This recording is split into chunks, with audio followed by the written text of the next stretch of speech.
प्रधानमंत्री नरेंद्र मोदी ने कहा, 4 दशकों के इंतजार के बाद संसद ने नारी शक्ति वंदन अधिनियम पारित किया था। इससे लोकसभा और विधानसभाओं में महिलाओं के लिए 33% आरक्षण तय हो गया।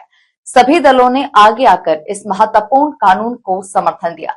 महिलाओं को जो ये हक मिला है, इस हक को लागू होने में देरी नहीं होना चाहिए।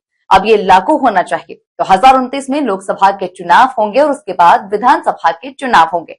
2029 से पहले ये लागू हो जाना चाहिए। ये देश की भावना है, ये नारी शक्ति की इच्छा है। मातृशक्ति की इसी इच्छा को नमन करते हुए 16 अप्रैल से संसद में विशेष चर्चा तय की गई। देश की बहनों बेटियों के हक से जुड़े इस काम को सभी राजनीतिक दल मिलकर सर्वसहमति से आगे बढ़ाया। मैंने आज देश की सभी बहनों के नाम एक पत्र लिखा। मैंने बड़े आग्रह के साथ देश की माताओं बहनों को इस कार्य में भागीदार बनने के लिए निमंत्रित किया। मुझे पक्का विश्वास है कि ये पत्र मेरे देश की माताएं बहनें जरूर पढ़ेंगी। मैं आज देवभूमि से देश के सभी दलों से फिर अपील करूंगा कि नारी शक्ति वंदन अधिनियम में संशोधन का जरूर समर्थन करें। 2029 में हमारे देश की 50% जनसंख्या को उनका हक देकर रहेंगे। अभी देख रही है कि दुनिया में कितना बड़ा संकट आया है।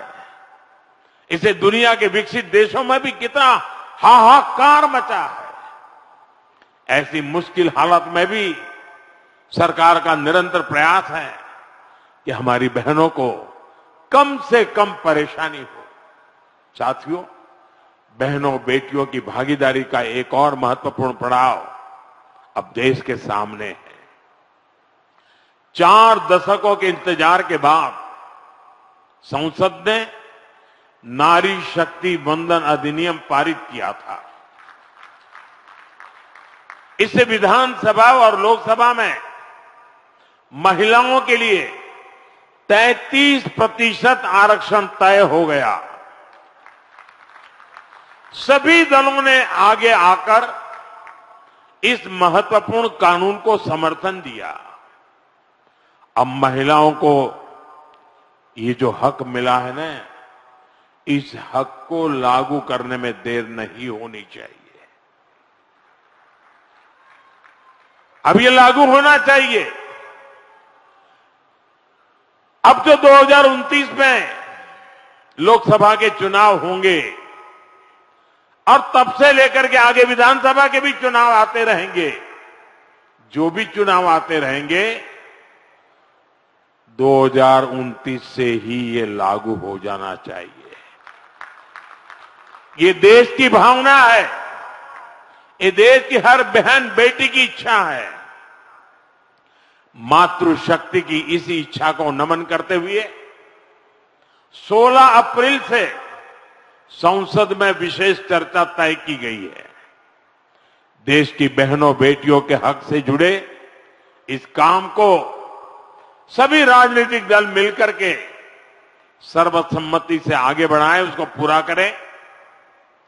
और मैंने आज देश की सभी बहनों के नाम एक खुला पत्र लिखा है।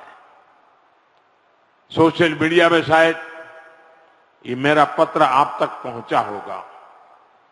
हो सकता है टीवी और अखबार वाले भी इस पत्र का जिक्र करते होंगे। मैंने बड़े आग्रह के साथ देश की माताओं बहनों को इस कार्य में भागीदार बनने के लिए निमंत्रित किया है। मुझे पक्का विश्वास है कि पत्र मेरे देश की माताएं बहनें जरूर पढ़ेगी, एक एक शब्द पर मनन करेगी और इतना बड़ा पवित्र कार्य करने के लिए 16, 17, 18 को संसद में आने वाले सभी सांसदों को उनके आशीर्वाद भी मिलेंगे। मैं आज देवभूमि से देश के सभी दलों से फिर अपील करूंगा कि नारी शक्ति वंदन अधिनियम में संशोधन का जरूर समर्थन करें। 2029 में हमारे देश की 50% जनसंख्या, हमारी माताएं बहनें, हमारी बेटियां, उनको उनका हक हम देके रहे। साथियों, मैं उत्तराखंड